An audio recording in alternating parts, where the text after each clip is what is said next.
महबूब जी अदाउन जॾहिं समुंड मां पिया महबूब जी अदाउन जॾहिं समुंड मां पिया तॾहिं मूं पंहिंजी दिलि जा दरवाज़ा कुशादा कया। महबूब जी अदाउन जॾहिं समुंड मां पिया तॾहिं मूं पंहिंजी दिलि जा दरवाज़ा कुशादा कया।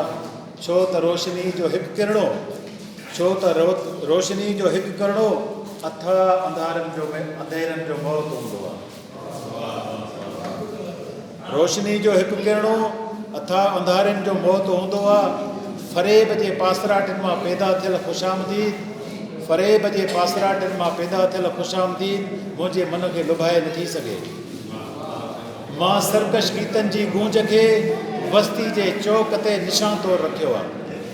मां सरकश गीतनि जी गूंज खे बस्ती जे चौक ते निशानी तौरु रखियो आहे। मां पंहिंजे ख़्वाबनि खे ज़िंदगी जो लहजो ऐं मिटीअ खे बोसो ॾियणु सेखारियो आहे। मां पंहिंजे ख़्वाबनि खे ज़िंदगी जो लहजो ऐं मिटीअ खे बोसो ॾियणु सेखारियो आहे। जॾहिं हवाऊं पंहिंजा रुख मटाइनि थियूं त मां राति खे चिरागनि जे पेट में दफ़न कयां थो। जॾहिं हवाऊं पंहिंजा रुख मटाइनि थियूं त मां राति खे चिरागनि जे पेट में दफ़न कयां थो। चोर जॾहिं पंहिंजूं अखियूं अजनबी घरनि में छॾे था अचनि चोर जॾहिं पंहिंजूं अखियूं अजनबी घरनि में छॾे था अचनि त बरंदड़ चिराग ई खेनि नंगो कनि था। मूं दस्त रस में रहंदड़ ज़िंदगी खे हमेशा मुर्दनि खां जंग हाराईंदे ॾिठो आहे। मूं दस्त रस में रहंदड़ ज़िंदगी खे हमेशा मुर्दनि खां जंग हाराईंदे ॾिठो आहे। मां हर पेट पुखायल ॿार खे शतरंज जूं चालूं सेखारियूं आहिनि।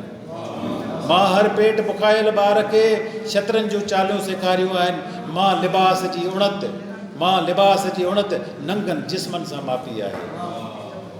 मां फ़सुल कटींदड़ हथनि खे ख़ुदाई वसअतुनि अर्पण जा अरमान ज़िंदा रखिया आहिनि।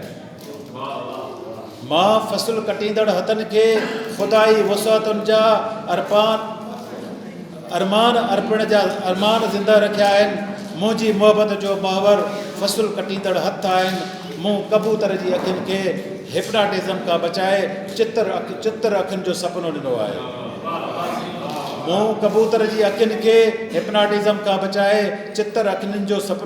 आहे। शहतूत जो फ़सल कीड़े जी ज़िंदगी जो आख़िरी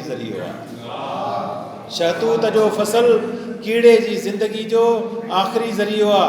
मां कीड़नि जो मुजावर बणिजी रेशमी तंदु ठाहिण जो ॾांहुं सिखियो आहे।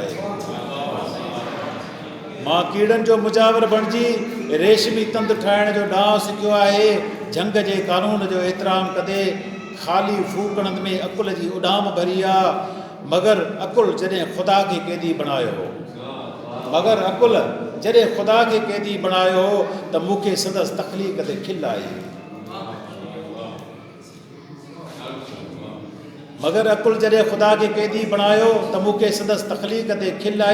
तंहिं वक़्तु मूं होटल ते वेठल नौजवाननि जी सर्द आहुनि खे तीली ॾियण जा मशवरा ॾिना ऐं बाहि खे शिरक भरींदे ॾिठो।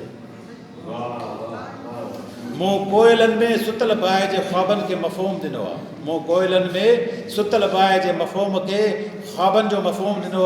मां समुंड जे ॻोढ़नि सां वुज़ू करे किरोड़ा सालनि जे दर्दनि जो वरदान कयो आहे। मां निंड ऐं बेदारी जे लम्हनि में सिज जे पाशे जो क़ाइल न आहियां।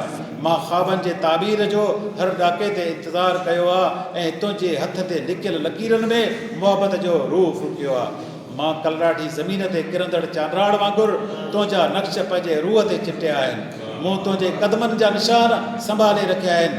छो त तुंहिंजे यादुनि सां ई मां पंहिंजो रूह रिझाईंदो आहियां।